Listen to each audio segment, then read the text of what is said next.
আসসালামু আলাইকুম আপু। ওয়ালাইকুম আসসালাম। আচ্ছা, আজকে আপনাদের এই যে আন্দোলন চলছে, এই আন্দোলন যদি একটু বলতেন আমাদের বিস্তারিত।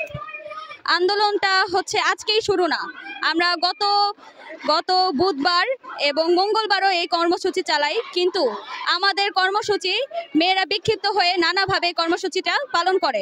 তার কারণে আমার মনে হয় যে আমাদের হেড ম্যাডাম যে আছে তার পদত্যাগের এই কাজটা সফল করতে পারিনি আমরা। কিন্তু এই পদত্যাগ যে আমাদের এই অভিযোগগুলো যে কতটা যৌক্তিক সেটা আমরা এখন বলতে চাই।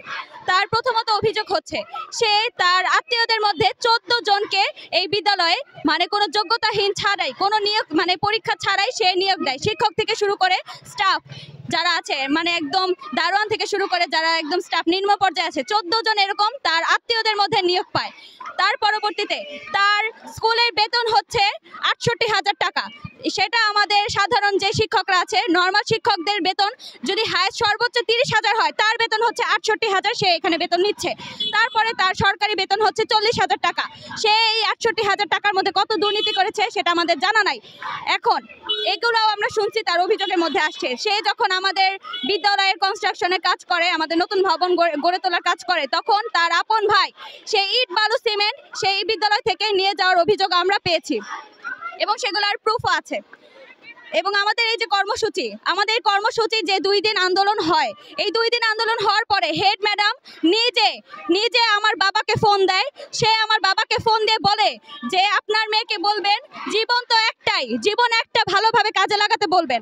ও ভালো ছাত্রী, আমি জানি ও একটা ভালো মেয়ে, ও কেন এসব করবে। আমার বাবাও বলে ওরা যত 2 দিন আন্দোলন হয়, কলেজের মেয়েরা সেখানে কোনো নেতৃত্ব দেয় নাই, স্কুলের মেয়েরা সেখানে ক্ষিপ্ত হয়ে আন্দোলন কর্মসূচিতে মানে ওরা স্কুল গেট থেকে বের হয়ে যায়, আমাদের কোনো কথা শুনে নাই। আমার বাবা এভাবে তাকে বলে, সে বলে কি না আপনি ওকে থামতে বলেন। এখানে আমার একা থামার তো কোনো নাই। সে শুধু না, তার বোন গোলাপি সহ মেয়েদেরকে মানে চিহ্নিত করে তাদের বাসায় যে থ্রেড দিয়ে বলা হয় যে তার যে গোলাপি আছে তার বোন, আপন ছোট বোন, তার খালাতো বোন আছে, নাম আমার জানা নাই, সে একটা মেয়ের বাসায় যে বলছে আমাদের কাছে সব অভিযোগ আছে, সেই মেয়েদেরও আমরা কালেক্ট করে রেখেছি। সে বলছে যে আমার খালাতো ভাই সেনাবাহিনীতে কাজ করে, তোমরা যে এই কর্মসূচি চালাচ্ছ এটা যদি সে শুনে কুলসুম ম্যাডামের বিরুদ্ধে, সে তোমাদের ঢাকা থেকে সেনাবাহিনী এনে তোমাদের আন্দোলন থামানোর চেষ্টা করবে।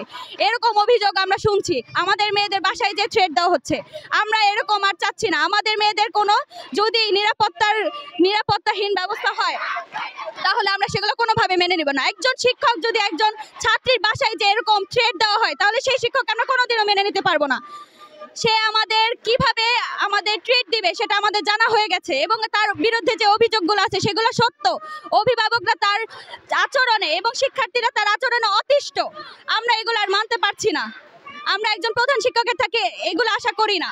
এতদিন আমরা চুপ হয়েছিলাম, কিন্তু আর চুপ হয়ে থাকা যাচ্ছে না যখন আমাদের মেয়েদেরকে বাসায় গিয়ে থ্রেট দেওয়া হচ্ছে। আমার এই বলা ছিল।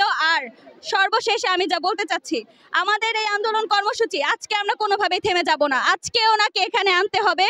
আমরা তার পদত্যাগের সাইন নিতে চাই এবং আমরা তার এটা যদি না হয় আমরা রাত পর্যন্ত রাস্তা ছাড়বো না। দরকার পড়লে কালকে আমরা কাফনের কাপড় পরে রাস্তায় শুয়ে থাকবো, আমরা তাও রাস্তা ছাড়বো না। আমরা রাস্তা ছাড়বো না। আন্দোলনটা গত 2 দিন পালিত হয় কর্মসূচি, আর আজকে আমাদের যে আন্দোলন সেটা জোরদার আন্দোলন। সে হ্যাঁ আজকে ইউনূস স্যাররা জানে কি জানে না সেটা আমাদের জানানো হয় নাই, কিন্তু আমাদের শিক্ষকবৃন্দ এবং শিক্ষার্থীরা সকলে আমাদের পাশে আছে, তো সকলে একাত্মতা জানিয়েছে। যা আগে তারা যে 2 দিন আন্দোলন আমরা পালন করি তখন আমাদের শিক্ষার্থীরা আমাদের সাথে ছিল না। আজকে তারা লিখিতভাবে মানে জানাবে বলেছে যে তারা আমাদের সাথে আছে, কিন্তু আমরা আন্দোলন দমে যাব না, আমরা আন্দোলন বন্ধ করব না। হ্যাঁ, আমরা পদত্যাগ আজকেই চাই। আর যদি সে তাও না আসে, আমরা কালকে পর্যন্ত পরশু পর্যন্ত যতদিন না পর্যন্ত পদত্যাগ না করে আমরা রাস্তা ছাড়বো না। উনি কোথায় আছে সেটা আমাদের জানা নাই। এখন আমাদের একটাই দাবি, আমাদের দাবি মানতে হবে, তার পদত্যাগ আমরা চাই। আমার নাম সঞ্জিদা ইসলাম সাথী।